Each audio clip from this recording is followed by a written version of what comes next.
What they didn't know was that my attorney was sitting 3 tables away, watching everything. What they didn't know was that the building they were celebrating in, the one with my son-in-law's name on the lease, was mine. I'm 63 years old.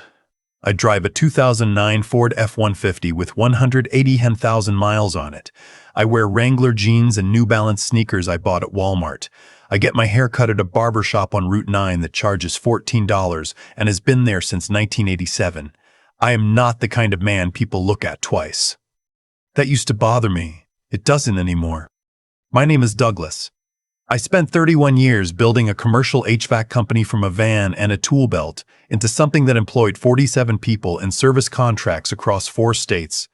I sold it in 2019 for just under $9 million. I didn't tell anyone except my accountant and my attorney, a man named Peter, who I've known since we both coached Little League in 1998. The money went into a trust, into real estate, into quiet places where it wouldn't make noise. I kept driving the F-150. I kept getting the $14 haircut. It wasn't a plan. It was just who I was. My daughter married her husband 6 years ago. I'll call him my son-in-law because that's what he is. Legally, though the word feels generous some days, he comes from a family with opinions about everything. What restaurants are acceptable, what neighborhoods mean about a person, what kind of car says something about your character. His mother once looked at my truck in their driveway and said, loud enough for me to hear, that she didn't understand why some people refused to make an effort. My daughter laughed. I let it go. I always let it go. That was my mistake, I think. Not the letting go. That's just getting older, learning which hills aren't worth dying on. The mistake was never letting my daughter see that I noticed, so she started to believe I didn't. It happened gradually the way these things do. First, I stopped being invited to the dinners that were just a small thing, Dad, you wouldn't enjoy it anyway.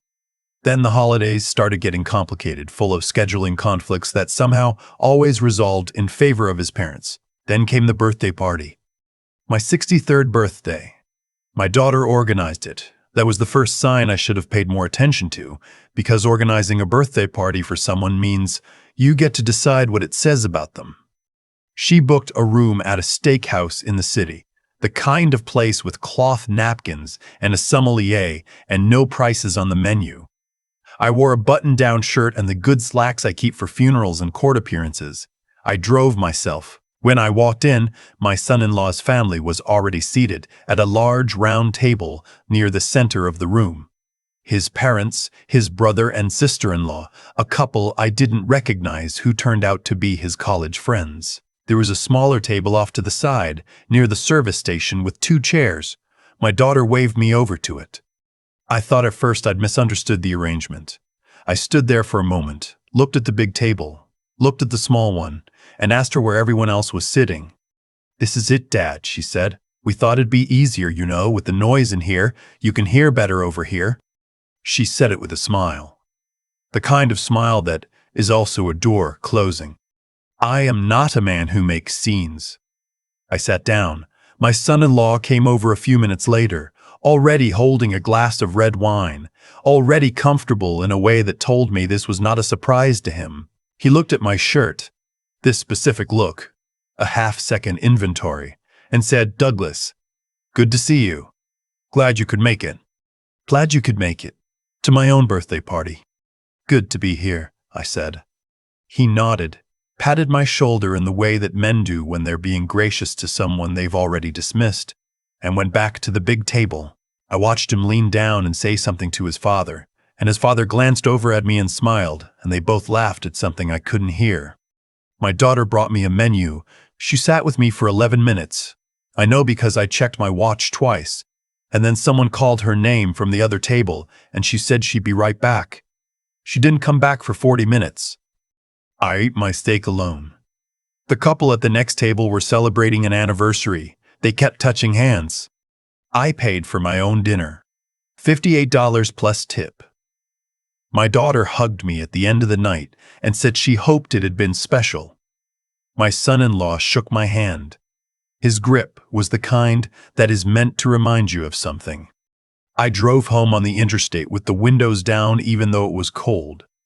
I wasn't angry exactly. I was something older than angry. I was tired in the specific way that comes from finally seeing something clearly that you've been choosing not to look at for a long time. That night I called Peter. He answered on the third ring even though it was after 10. "I need to talk to you about some things," I said. "I figured you'd call eventually," he said. "I'll come by Saturday."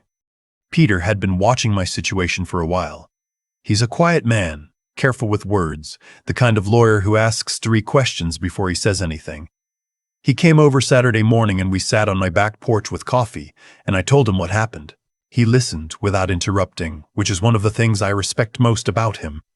When I finished, he said, "You know the building they're in."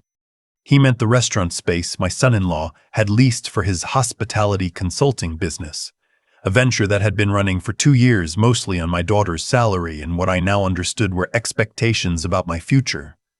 The building was mine. I bought it in 2021 as part of a portfolio of small commercial properties in that part of the city. My son-in-law had negotiated the lease through a property management company without ever knowing who the owner of record was. The rent was below market. I'd approved it without thinking much about it, back when I still thought things were different than they were. "What are the terms?" I asked. "Month to month since January," Peter said. "He let the annual lapse." I looked at my coffee. "Okay," I said. "There's also the matter of the loan. My daughter had come to me 2 years ago asking for help. She and her husband were buying into a partnership on a vacation rental property in the Smokies. They needed $40,000 to close the gap on their down payment. She'd asked me in the parking lot of a grocery store almost in passing, like it was a small thing. I'd written the check that afternoon because she was my daughter and I thought that was what fathers did. There was no paperwork. It had never been repaid. It had never been mentioned again." Peter pulled out a folder. "I took the liberty of drafting a promissory note, backdated to the original conversation, based on the documentation you gave me. Text messages, the check copy, standard terms, 30-day demand. I didn't ask you to do that." "No," he said, "but you called me at 10 o'clock on a Thursday, Douglas." He left the folder on the porch table and drove away. I didn't touch it for 2 weeks.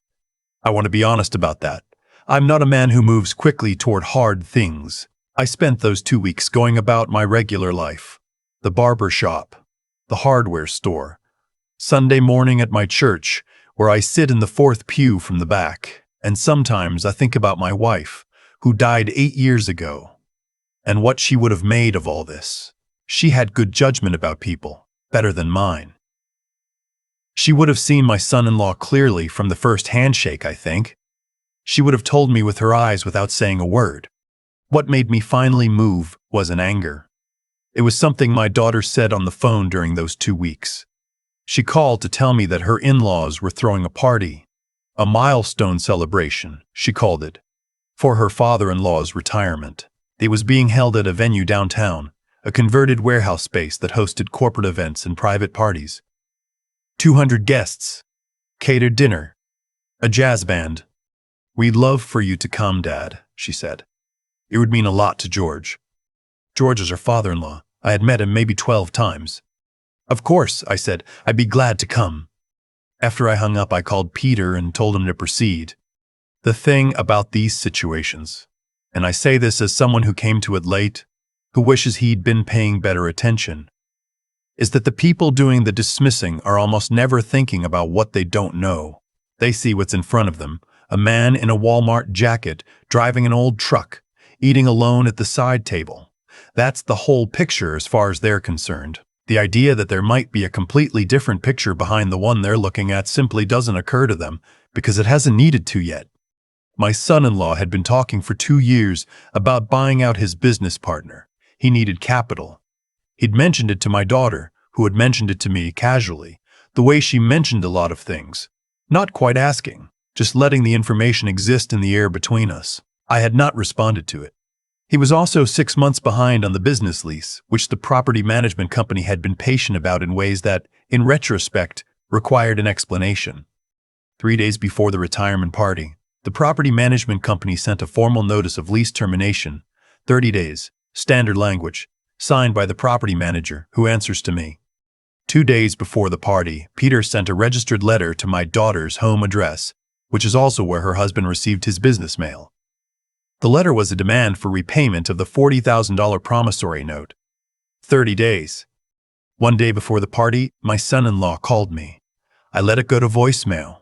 He said he thought there must be some kind of misunderstanding, that the property management company must have made an error, that he tried to reach them and hadn't been able to get through, and he was hoping maybe I could help, given that I knew people in real estate. He kept his voice very pleasant, very reasonable. I did not call back. I drove to the party in the F-150. I wore the button-down shirt again and a blazer I've had since 2015. I parked in the structure across the street and walked over in the November cold with my hands in my pockets. The venue was everything you'd expect. Exposed brick, Edison bulbs, long tables draped in white linen, a bar running the length of one wall. The jazz band was setting up in the corner. People were dressed the way people dress when they want other people to see how dressed they are. I checked in at the door with a woman holding a clipboard, gave my name, and she looked down her list and then looked up at me with a slightly uncertain expression and said, "Of course, Mr. Douglas, you are just here, at table 12. Table 12. I looked. It was near the back. I found my seat and ordered a club soda and sat there for a while watching the room fill up. My daughter arrived with her husband and his parents and a group of people who all seemed to know each other in the easy, frictionless way of people who've been in the same rooms for years. My daughter spotted me and waved from across the room. She did not come over. My son-in-law saw me and his expression did something complicated. He excused himself from the group and walked over, and I could see him arranging his face into something controlled as he crossed the room. "Douglas," he said, and his voice was still pleasant, still reasonable. "Glad you made it. Hey, I've been trying to reach you. I think there's been some kind of mix-up with the building management, and also, we got this letter." "Let's not talk business tonight," I said. "It's your father's night." He looked at me for a moment. "Right," he said. "Sure, we'll catch up after." He went back to his family. Peter arrived at 7:15. He'd been invited because 3 years earlier, I had quietly purchased a 40% stake in the venue itself, the converted warehouse as part of the same commercial real estate portfolio. The general manager knew him by name. He was shown to a seat at the main table 2 down from my son-in-law's father because the venue's ownership had requested a courtesy placement. I watched from table 12. It was when the speeches started that things shifted. The father-in-law stood to speak, and he talked about his career, his family, his pride in his son's entrepreneurial spirit, and at one point, he gestured broadly toward the room and said, "George has always known how to surround himself with the right people. He's built something real, and he's going to build a lot more." My son-in-law was beaming. The general manager of the venue approached Peter during the applause. They spoke quietly. Peter nodded. Then the general manager walked to the small podium that had been set up and waited for the room to quiet. "Ladies and gentlemen, before we continue, I want to take a moment to acknowledge a few of our ownership partners who are with us tonight." He looked toward Peter's table. "Peter Galloway, representing the Hartwell Property Group, who hold a 40% stake in this facility. Thank you for being with us this evening." Peter raised his glass. The room applauded a little uncertainly. My son-in-law's head turned slowly toward Peter, then slowly toward me. I was watching him. I raised my club soda. The expression that crossed his face in that moment, the recalibration, the sudden retrospective arithmetic, was not something I had planned to enjoy, but I'd be lying if I said I didn't. My daughter was looking at me too now. She had gone very still. I waited until the dinner service had cleared. Then I walked over to where my daughter was sitting and crouched down beside her chair so we were at eye level, the way I used to do when she was small and I needed her to hear me. "I love you," I said. "I have always loved you. That part doesn't change." "Dad," she said, and her voice was different than it had been in a long time. "I need you to understand something," I said. "Not tonight, when you're ready. I need you to understand that the way you've been treating me is a choice, and choices have weight, and I am not going to keep pretending they don't." She started to say something. I put my hand on hers briefly and stood up. My son-in-law was across the room with his father, and I could see from the body language that Peter had spoken to him. The father's face had changed from celebration to something more careful. My son-in-law was nodding the way a person nods when they are receiving information they are not prepared to receive. I found the general manager near the bar and thanked him for a lovely event. He thanked me for the opportunity, which is how people talk in that world. I put on my jacket and walked back out through the Edison bulb light into the November cold. The F-150 started on the first turn the way it always does. I drove home the same way I came. I wasn't triumphant. That's not the right word for it. There's a feeling that comes when you finally stopped absorbing something, when you've said, quietly and without theater, "This is where I stand." It's not happy exactly. It's more like solid, like ground under your feet that you'd forgotten was there. The 30-day notices expired on a Tuesday. My son-in-law reached a payment arrangement on the promissory note after 2 phone calls with Peter. The lease on his business space was not renewed. He relocated to a smaller suite in a building on the other side of town. The vacation rental property in the Smokies, I later learned, was listed for sale in February. My daughter called me on a Sunday in December. Not a holiday, just a Sunday.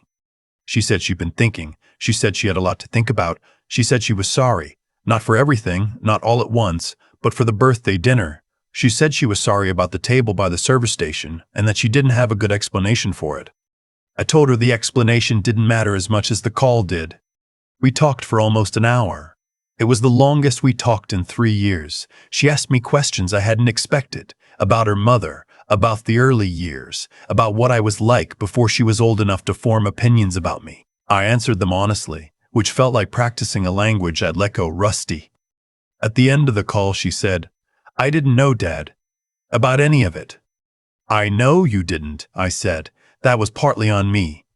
Why didn't you ever say anything?" I thought about that for a moment. Outside my window, the yard was bare and gray. The way yards get in December, everything's stripped down to what it actually is. "I suppose I was waiting to see what you'd decide," I said. "About who I was, without knowing." She was quiet for a while. "That wasn't fair," she said. "No," I said. "It wasn't. Not to either of us. We made plans for Christmas. Real plans, with a time and a date, and no scheduling conflicts. I said I'd bring the pie, because I make a decent apple pie. My wife's recipe, the one she kept on a card in her handwriting that I've never let anyone else touch. My daughter said she remembered it. I think about what my wife would say now if I could call her up the way I called Peter that Thursday night. I think she'd ask me if I handled it with integrity, because that was always the thing she cared about most. Not winning. Not being right. Integrity. Integrity. Integrity. Whether when it was over you could still recognize yourself. I think I can. The F-150 has 181,000 miles on it now. The barbershop raised its price to $16, which I think is still reasonable. I sat in my church pew last Sunday, and the light came through the side window the way it does in winter, low and specific, and I felt for the first time in a long time like a man standing on solid ground. That's enough. For me, at 63, on a December morning with a cup of coffee and a yard full of bare branches and a daughter who called on a Sunday, that is more than enough. I've thought a lot about the moment I sat down at that side table. Table for 2, next to the service station, at my own birthday dinner. $58 for a steak I ate alone while the couple beside me held hands across their anniversary table. I could have stood up. I could have said something. I didn't. And for a long time I told myself that was patience.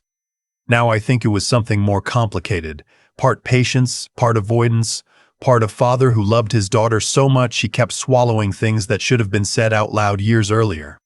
What I've learned, slowly and not without cost, is that how you carry yourself when no one thinks you matter is the truest thing about you.